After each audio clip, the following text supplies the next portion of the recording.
దేవుని యొక్క సన్నిధిలో సమయం గడపడానికి దేవుడు ఇచ్చిన గొప్ప కృపను బట్టి దేవునికి స్తోత్రం. అందరు ఆనందంగా ఉన్నారా? Praise lord. మీ ఆనందం మీ ముఖాల్లో, మీ చప్పట్లో, మీ ఆరాధనలో, మీ ఆత్మీయతలో కనబడుతున్నది. Praise Lord. ఇది ఒక్కరోజు ఉండాల్సినది కదా, నిత్యం మనలో ఉండి తీరాలి. రాత్రి వేళ దేవుడు మనతో మాట్లాడుకోవడానికి మనం సర్దుబాటు కలిగి ప్రార్థన కలిగి ఉందాం. ఒక వాక్యాన్ని మనం చదువు. బైబిల్ గ్రంథాన్ని తెరుద్దాం. లూకాసు వార్తల పుస్తకం 4వ అధ్యాయం మొదటి 3 వచనాలు చదివి నాకు సహాయం చేయండి. లూకాసు వార్తల పుస్తకం 4వ అధ్యాయం 1, 2, 3. యోర్దాను నది నుండి తిరిగి వచ్చి 40 దినములు ఆత్మ చేత అరణ్యములో నడిపింపబడి అపవాది చేత శోధింపబడుచుండెను. ఆ దినములలో ఆయన ఏమీ తినలేదు. అవి తీరిన తరువాత ఆయన ఆకలి కొనగా అపవాది, నీవు దేవుని కుమారుడవైతే రొట్టె అగునట్లు ఈ రాత్రితో చెప్పుమని ఆయనతో చెప్పెను. చాలు, ప్రార్థన చేద్దాం. పరిశుద్ధ మహోన్నతుడా దేవా, నీకు వందనాలు. ఈ రోజు రాత్రి వేళ వాక్యం ద్వారా మాతో మాట్లాడండి. మాట్లాడేది నేను కాదు దేవా, నీవే స్వయాన్ని ఇక్కడ కూర్చున్న ఒక్కొక్కరితో మాట్లాడాలి దేవా. అందరి జీవితంలో గొప్ప విడుదలలో అద్భుతాలు జరిగి తీరాలి. సహాయపరిచినందుకు స్తోత్రం. యేసు నామములో అడిగి వేడుకున్న పరమ తండ్రి, ఆమేన్. దేవుని నామానికి వందనాలు. మనం చదివిన వాక్య భాగం మనందరికీ తెలిసిన లేకపోతే చాలా సార్లు వాక్యాలు విన్న ఒక వాక్య భాగమే. అందులో నుంచి పరిశుద్ధాత్మ దేవుడు నాకు గుర్తు పెట్టించి చెప్పిన మాటలు మాత్రం చెప్పి త్వరగా కూర్చోవాలని కూర్చున్నా. నేను ఒక ప్రశ్నతో దీన్ని ప్రారంభించాలనుకుంది. ఈ పుస్తకం ఎవరు రాశారో చెప్పగలుగుతారా? లూకా. బైబిల్లో లూకా సువార్త రాసింది లూకా అన్నవాడు. ఆయన ఒక వైద్యులకు వైద్యుడిని పరిచయం చేసే పుస్తకం ఇది. నాతో ఉన్నారో లేదో నాకు తెలియదు. ఒక మామూలు లోకములో ఉన్న వైద్యుడు పరలోకములో నివసించుచున్న దేవుని యొక్క స్వభావం చెందిన, రక్షణ ఇవ్వగలిగిన వాడు, విడుదల ఇవ్వగలిగిన వాడు, స్వస్థత ఇవ్వగలిగిన వాడు, వైద్యులకు వైద్యుని పరిచయం చేసిన ఒక గ్రంథమే లూకా సువార్త అన్న గ్రంథం. అలాగే ఈ రాత్రి వేళ నేను సునిశ్చితంగా చెప్పగలుగుతా, ఉన్న వైద్య శాస్త్రం మొత్తం నిన్ను విడిచిపెట్టినా నేను సేవించే వైద్యుడైన వైద్యుడు నీకు ఏ రోగంలో నుంచి అయినా ఏం చేయొచ్చు, ఈ రాత్రి వేళ స్వస్థత ఇచ్చి తీయొచ్చు. అందుకే బైబిల్ ఆయనకి వైద్యులకు వైద్యుడు అని చెప్పబడి ఉన్నది. ఎలాంటి రోగానికి కూడా ఆయన చేతిలో ఏముంది? వైద్యం ఉంది. అందుకే లూకా అన్న ఒక వైద్యుడు ఇంకొక వైద్యుడిని ఏం చేస్తున్నారు? పరిచయం చేసి చూస్తున్నారు. ఇందాక నేను వచ్చినప్పుడు నన్ను పరిచయం చేసి చెప్పారు కదా చెన్నయ్య గారు, అలాగే ఎలాగని చెప్పి పరిచయం. అది మంచిదే, కానీ మన పరిచయం ఎవరై ఉండి తీరాలి? దేవుడే అయ్యుండి తీరాలి. లూకా దేవుని యొక్క సేవకుడైన, దేవుని యొక్క దాసుడైన యేసయ్యను వర్ణించేటట్టుగా ఈ పుస్తకాన్ని రాసినట్టుగా మనందరికీ తెలిసిన ఒక విషయమే. అందులో లూకా ఈ పుస్తకానికి ప్రాముఖ్యంగా యేసయ్య మనిషిగా పుట్టాడు, యేసయ్య మానవత్వానికి అంకితం చెందినవాడు అన్న దానిని లక్ష్య పెట్టి రాయించిన ఒక పుస్తకమే ఈ పుస్తకం. అందుకే ఇది చదివినప్పుడు ఈ లూకా సువార్త ఒక వైద్యుడు ఏ రీతిగా చికిత్సిస్తున్నాడో ఆ రీతిగానే ఈ లూకా సువార్త అన్న సువార్త వెళ్ళేది మనకి కనబడుతున్నది. అయితే మనం చదివిన వాక్యంలోకి మనం వెళ్దాం. ఆ వాక్యంలో మనం చదవగలిగిన మాట 4వ అధ్యాయం మొదటి వచనం చెప్తున్న మాట. 1 పరిశుద్ధాత్మలో పూర్ణుడై. 2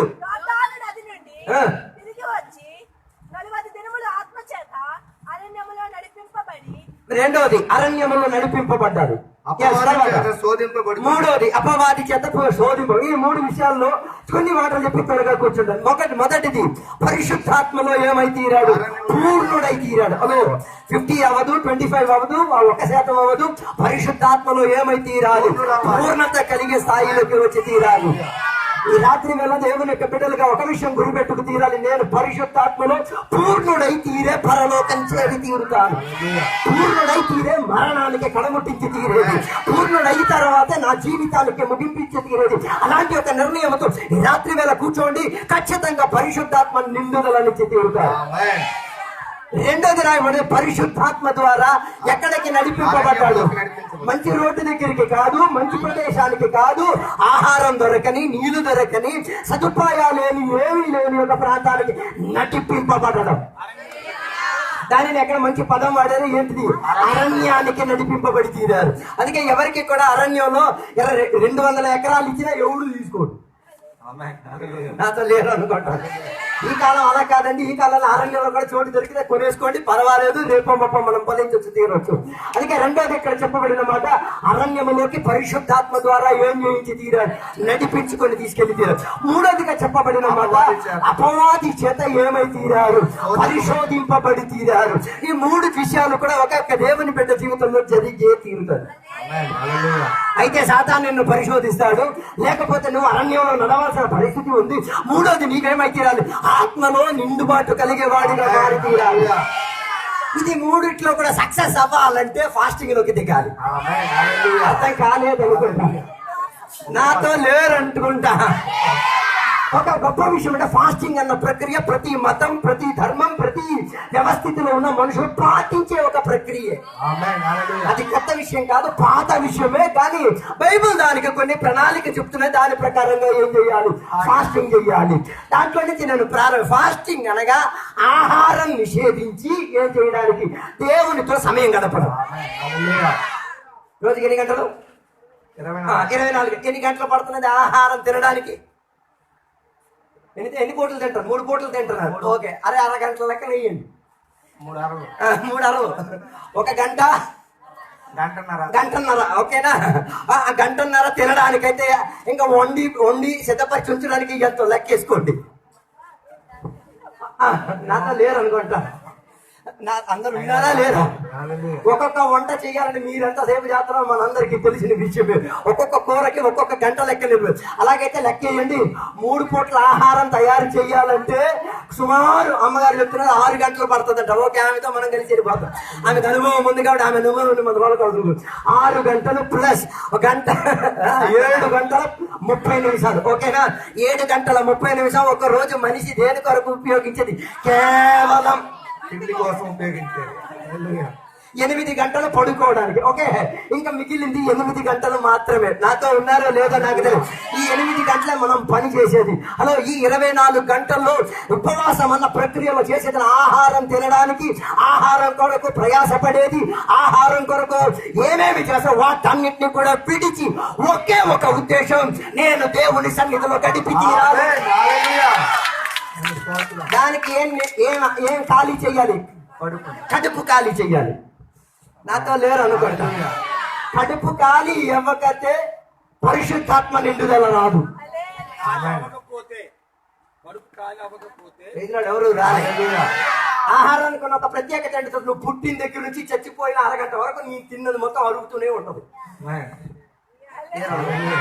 నువ్వు జన్మించిన దగ్గర నుంచి నీ కడుపు లోపల ఆహార రంధ్రాలు ఏమై తీరుతున్నది, పని చేస్తూనే ఉంది. నువ్వు చచ్చిన తర్వాత అరగంట కూడా అదేం చేస్తుంది, పని చేస్తూనే ఉండి తీరుతుంది. అరగంట తర్వాత ఏమై తీరుతుంది, లావ్ ఎక్కిపోయి 60 కిలోలు అంటే 120 ఎక్కిపోతుంది. అయితే నేను చెప్పొచ్చే ఉద్దేశం, ఉపవాసం వలన దానికి అర్థం ఆహారం తినడం, ఆహారం కొరకు ప్రయాసపడడం, ఆహారం తయారు చేయడానికి ఉన్న సమయాన్ని మొత్తం తీసేసి ఆ సమయం కూడా దేవుని యొక్క సన్నిధిలో కూర్చొని బైబిల్ చదువుకొని వాక్యం వినేసి ప్రార్థన చేసేసి దేవునితో ఒక ఉడంబడి చేసుకునే, దేవా నాకు ఒక నిండుబాటు కావాలి.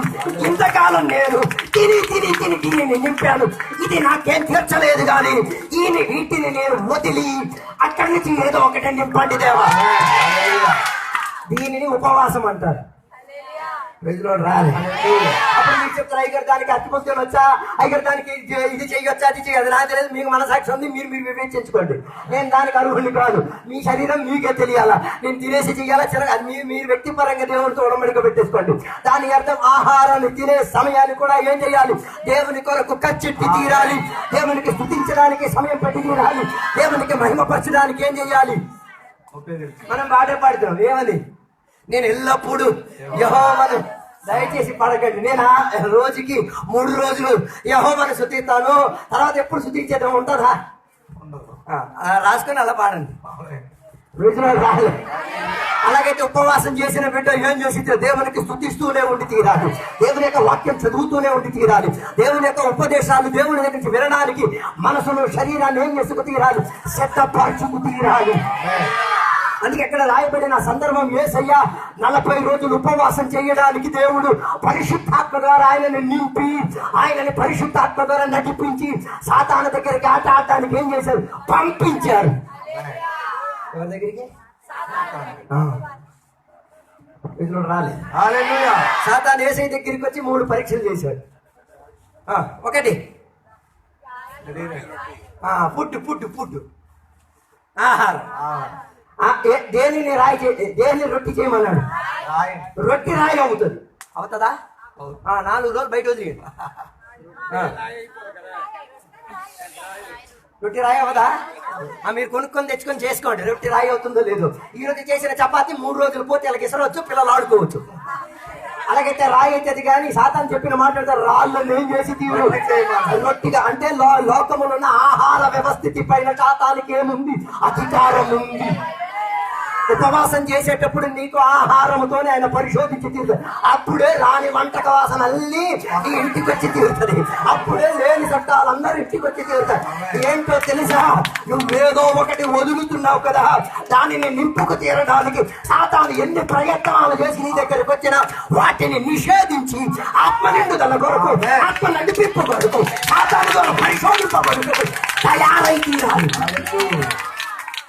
అది తెచ్చినప్పుడు సరే అండి, చాలా మంచిదండి పెట్టి పక్కన ఎవరికో ఇచ్చేయండి తప్ప మీరు దాన్ని ఏం చేయడానికి వెళ్ళకూడదు, సేవించడానికి వెళ్ళకూడదు. అందుకే యేసయ్యకు రాయిన రొట్టి చేయమని చెప్పినప్పుడు యేసయ్య ఏం చెయ్యలే. హలో, నాకు అక్కడ వరకు వెళ్ళక్కర్లేదు. ఇక్కడ ముందే విషయం మనకు ఉంది. నువ్వు దేవుని కుమారుడు అయితే ఆ రోజు దేవుని కుమారుడు, ఈరోజు నువ్వు దేవుని బిడ్డవైతే, నువ్వు నిజంగా బాప్తీసం పొందినోడు అయితే, నువ్వు నిజంగా ఆత్మశక్తి పొందినోడు అయితే, నువ్వు నిజంగా నీళ్ళలో మునిగి బాప్తీసం పొందినోడు అయితే, నువ్వు నిజంగా బైబిల్ చదివినోడు అయితే, ఇలాగే ప్రతి రీతి కలిగిన వాదనలు మన మీదకి వచ్చి తీరుతుంది. అప్పుడు దానిని ఎదిరించడానికి ఏం చేయొద్దు? వాక్యంతో వెళ్ళి తీరకూడదు. దానిని ఎదిరించి తీరడానికి ఏం కావాలి? మనకి ఆత్మలో ఉన్న నిండుబాటు కావాలి, ఆత్మ నడిపింపు కావాలి. వెంటనే కత్తి తీసేసుకుని నరకడానికి వెళ్ళిపోకండి. నాతో కలిసి మొదట ఏం చేయమన్నాడు? రాళ్ళు. ఆయన ఏం చేయలేదు కాబట్టి స్తోత్రం. ఈ రోజు కూడా దాని మీద మనం కూర్చుంటున్నాం. దాని మీద సంఘాలు నిలబడుతున్నా. మీ ఇల్లు దేవునికి స్తోత్రం. ఆలోచన దేవుడు చేయలేదు. హలో, మొదటిగా ఏం చేశారు? ఆహార విషయం పైన ఆయనని బంధించడానికి వచ్చాడు యేసయ్య. దానిని ఏం చేశారు? సాతానుని తిరిగి బంధించేశారు. రెండోదిగా ఆయన దగ్గరికి వచ్చి పరిశోధించుకొని అడిగిన మాట ఏంటో తెలుసా? నీవేం చేసి తీరాలి? లోకములో ఉన్న అన్ని చూపించేసి నన్ను ఒక్కసారి ఏం చేస్తే చాలు, ఆరాధన చేస్తే చాలు. అవన్నీ నీకు ఇస్తాను. ముందు నీకు భోజనం విషయంలో శత్రువు సాతాను ప్రయత్నం చేస్తే, రెండోదిగా ఎలా ప్రయత్నం చేసుకోవాలి? నన్ను కాస్త ఏం చేస్తే చాలు, మొక్కేస్తే చాలు. ఏం చూపించి మొక్కమని చెప్పారు? లోకం చూపి. లోక ఆశాన్ని మనం కలిపేస్తున్నాం కదా. లోకం మొత్తాన్ని ఒక నిమిషంలో ఏం చేశారు? టీవీ స్క్రీన్ లో చూపించినట్టుగా చూపించి, ఇదంతా నాదే, ఇది నేను నీకేం చేస్తాను? ఇచ్చేస్తాను. ఏం చేస్తే చాలు, ఒక్కసారి ఎవరికి కనబడకుండా శరీరం ప్రాణం ఆత్మతో నన్నేం చేస్తే చాలు, ఒక్కసారి వంగి నమస్కారం చేస్తే. మొదటి ఆహారం మీద పోటీ అయితే రెండోది ఆరాధన మీద నీ పోటీ. అర్థమవడం కష్టమైపోయింది.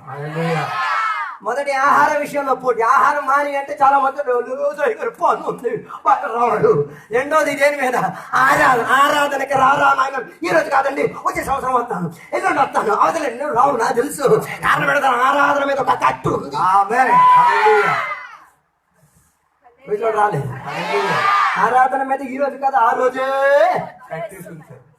అది ఎరగొట్టుకొని నువ్వు రావాలి. రోజులో రాలేదు. అందుకే బైబిల్ సెలవిచ్చిన మాట, దేవునికి ఆరాధన చేసినప్పుడు ఎలా ఆరాధన చేయాలి? ఆత్మతో. ఆత్మ ఉండాలి, అందులో నిజాయితీ కూడా ఉండాలి. రోజులో రాలే. ఈ పాడినోడు పాట పాడేస్తాడు కానీ ఆడలో నిజాయితీ ఉండదు. నిత్యం దేవుని శుద్ధించి ఈ నిత్యం శుద్ధించలేదు. ప్రైజ్లో రాలేదు. నాకు నిత్యం దేవునికి శుద్ధి. నేను అడుగుతాను, నువ్వు నిత్యం శుద్ధించావా? తర్వాత ఈ పాట పాడేది అబద్ధ శాఖ ఆపేసి నిజాయితీతో చెప్పు. నిత్యం శుద్ధించిన వాడికి పరిస్థితి విషయం కాదు, జీవితంలో జరిగే సందర్భాల విషయం కాదు, కరువు విషయం కాదు, సమస్యల విషయం కాదు. వేట్లో అయినా కూడా దేవునికి ఏం చేసి తీరుతాడు? శుద్ధించే తీరుతాడు. చెప్పిన మాట దేవుడిచ్చను, దేవుడు తీసుకున్నాడు. ఆరాధన దేవునికే. పిల్లలు దేవుడు ఇచ్చాడు, పిల్లలు దేవుడు తీసేస్తున్నారు. మహిమంతా లాభం వచ్చినప్పుడు హల్లెలూయా, నష్టం వచ్చినప్పుడు చెప్తున్నారో లేదో అలవాటు చేసుకోండి చెప్పడం అలవాటు చేసుకోండి. అందుకే కూడికల్లో మళ్ళీ మాటకి మీకు రెచ్చగొట్టి మరి చెప్పేది మధ్యలో దేవునికి ఆరాధన చెయ్యండి. ఆరాధనలో నీకు తెలియకుండానే, నీకు కనబడకుండానే, నీకు నీవు ఇప్పటి వరకు చూడలేని దాని ప్రకారంగా ఉన్న అద్భుతాలు నీ జీవితంలో జరిగి తీరుతాయి. అంటే ఆడు రహస్యంగా వంగమని చెప్పాడు కదా. మేము బహిరంగంగా దేవునికి వండితే కనబడలేని దీవెనలు మొత్తం నీ మీదకి వచ్చి పడి తీరుతాయి. వంగాలి ఆరాధనలో ఏం లేదు. యెషయా గ్రంథం మంచి వివరణ ఆరాధన గురించి. ఎప్పుడైనా టైం దొరికితే తీసుకొని చదవండి. ఆరాధన చూడని అయ్యగారికి ఆరాధన చూపించదు. ఆరాధన చూడని అయ్యగారికి నేను చెప్పేది అయ్యగారు మాత్రం కాదు, అమ్మగారు కూడా చూడాలి, సంఘంలోని విశ్వాసం కూడా చూడాలి. ఏంటిది? పరలోకంలో ఆరాధన గురించి వ్యాఖ్య యెషయా గ్రంథం 6వ అధ్యాయం చదివితే చాలు. అక్కడ చెప్పండి, నేను అతి ఉన్నత ఒక సింహాసనం నేనేం చేశాను చూచి తిని. ఆ సింహాసనం చూచడం మాత్రం కాదు, సింహాసనంలో కూర్చున్నోడిని చూచాను. సింహాసనంలో కూర్చున్నోడి వస్త్రం నాకు కనబడింది. ఆ వస్త్రపు అంచు ఎక్కడ తాకుతున్నది అది నాకు కనబడి తీరింది. అలాగైతే ఆరాధన చేసేటప్పుడు ఎవరికి ఆరాధన చేశావో ఆయనను నీ కళ్ళాలను చూచి తీరాలి. చూడలేదనుకో ఏది చూసావు దాన్ని ఆరాధన చేసుకో.